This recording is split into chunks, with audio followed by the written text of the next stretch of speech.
In the 21 draft, the Chicago Bulls used the 38th pick to find a hometown player with a game built to last over a decade and a name to remember. Ayo Dosunmu. Injuries to Lonzo Ball and Alex Caruso thrust Dosunmu from off the bench into a starting spot as a rookie for the Bulls. In 20 games as a starter entering the All-Star break, the 22-year-old is averaging 11 points on over 40% from three, plus 7 assists while playing stellar defense in 38 minutes per game. Dosunmu has become a central piece to Chicago all season, though, running the offense with the poise of a veteran while often defending the opponent's best player. Ayo's a pickpocket. He has quick, active hands and the feet to slam on the brakes, recover, and then strip all-stars like Trae Young. He does a good job of fighting over screens, and here against Jason Tatum, he stays seated in his stance despite all the dribble moves from Tatum, and then he puts on a hard contest on his jump shot. Whether it's bigger scorers like Tatum or speedy guys like Young, Dosunmu has the versatile on-ball ability to play lockdown defense. He also has excellent instincts when in help situations.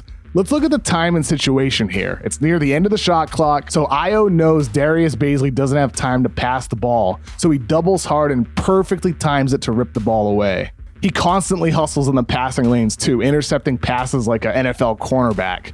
In transition, he's logged multiple chase down blocks this season. He's that guy who makes plays like this. Sometimes defenders with a risk-taking nature lack discipline, but not Dosunmu. With Caruso and Ball having missed time this season, Dosunmu's contributions have been vital to Chicago's defense. And now Zach LaVine is also dealing with a left knee issue, so Dosunmu's responsibilities on offense could also increase. The Bulls are using him in a primary playmaking role. He controls offensive tempo like he's been in the league for years. He goes from fast to slow, and he puts teammates in positions to make plays. Look how he keeps his defender on his back, draws a little bit of help, and then makes the pass. It's such a nice finish here by Nikola Vucevic as well. Ayo reliably facilitates in the pick and roll and limits turnovers with simple pocket passes to his rolling bigs, and he has great recognition for cutters. On this play, he denies the screen, draws help, and then finds a cutting teammate.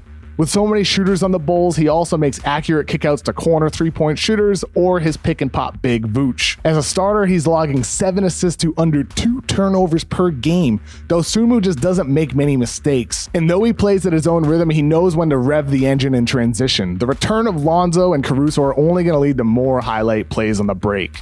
Playing next to an all-NBA guy like DeMar DeRozan and an all-star in Zach LaVine, Dosunmu does need to play off-ball a lot. Though he carried a heavy offensive load in college, now he's displaying feel for moving and cutting away from the ball. He has a good sense for timing. Like here with Vucevic on the post, he cuts the moment Darius Garland commits the double team. Dosunmu and Vooch have great chemistry, and plus Dosunmu can shoot threes. He's hitting over 40% of his spot-up threes this season, a critical skill playing alongside go-to scorers like LaVine and DeRozan. It gives them space to score or an outlet to pass to. Dosunmu has a quick release, but when defenders can close out, he's a demon attacking off the catch. Sometimes he'll use a subtle pump fake to get a defender off balance and then drive all the way to the rim, so there he can score or drop off a pass to a teammate. But he also has a habit of using a catch and go, grabbing the ball then immediately speeding towards the basket. Though Dosunmu's preference is to score at the rim, he's also shown the ability to hit pull-up two-pointers. Hitting this shot has value, as we know from DeRozan, but the next step for Ayo is to add a side dribble three-pointer, just like Desmond Bane has for the Grizzlies, so then Ayo can shoot a more efficient shot. Right now, Ayo doesn't take many threes off the bounce, and his shot just looks a little bit more uncomfortable at this stage. With that said though, he's making over 50% of his two-point jumpers taken off the dribble. It is an efficient shot for him today. Taking threes is just the next step.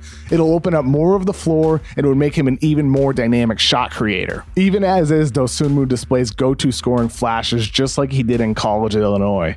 Here in the final minute against the Pacers, he has the awareness to catch his defender off balance, the burst to get to the basket, and the athleticism to yam it all over the defense. Absences have opened the door for Dosunmu to receive opportunities he otherwise wouldn't have seen early in his career. In the years to come, extending his range off the bounce to behind the arc could propel him from a high-level role player, like he already is, to a star.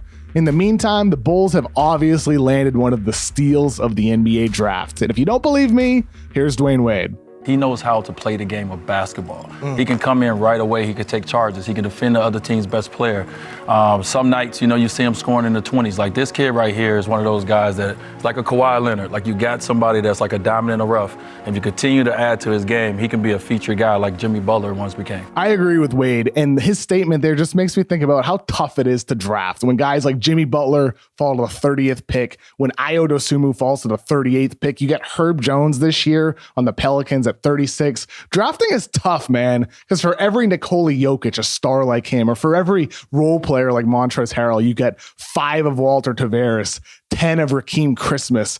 Just there's more guys who never work out, even though they have some skill or some size, than there are the players that actually end up becoming contributing players for 5 or 10 or 15 years. And Dosunmu absolutely looks like the type of guy who, at worst, is going to be the guy that he is today, hitting threes off the catch, attacking closeouts, making smart passes, playing great defense. I mean, this guy's going to be in the league for 10 plus years if he doesn't get better from what he is today. I also think it's really encouraging that Dosunmu's gotten better as the year has progressed. He starts the season coming off the bench, playing 10, 15 minutes per game, and now he's a starter playing 38 minutes per game. Defenses are game planning for him more. His responsibility is so much more significant than it was earlier in the season, and yet he's still producing at a really high level, even better than he was early in the year. That shows the progress he's made in year 1. Never mind what he's going to be in year 4 and year 5 when he's 27, 28 years old. So I think the Wade comparison there is fair. And when you think about him right now, everything he's doing is good enough to make him an absolute lock for one of the all-rookie teams. Not the first team, though.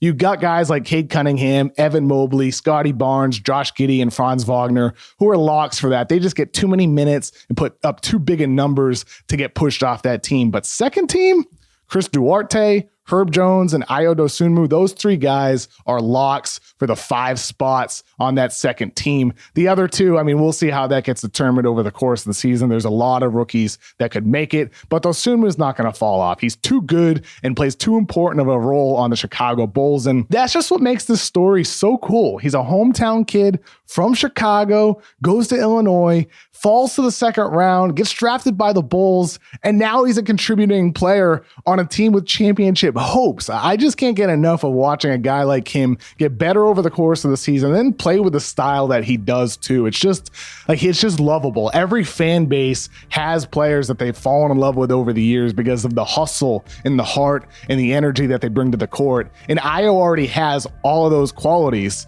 It's just now it's like, what's next from him? If he gets better as a shooter, if he gets better as a scorer, this is a guy that could be one of the stars of the game. But today, the role he plays is critical for the Bulls. He's helping them out with injured key players, and when those guys are hopefully back, he's going to slide into a role where he can complement them. And then on some nights when he's feeling it, Billy Donovan and that Bulls coaching staff is going to say, you know what, it's time for you to score, because he's proven that he can do it.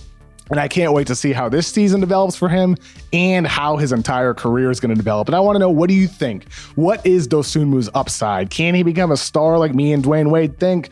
Or is he going to be a guy who's just a high-level role player? And there's nothing wrong with that, because you could definitely do worse with the 38th pick in the second round of the NBA draft. So let me know in the comments below what you think about the Bulls and Dosunmu. And while you're there, please be sure to hit like and subscribe to The Ringer so you get all of our videos in your feed every single day. Thank you again for watching. I hope you have a fun rest of your day.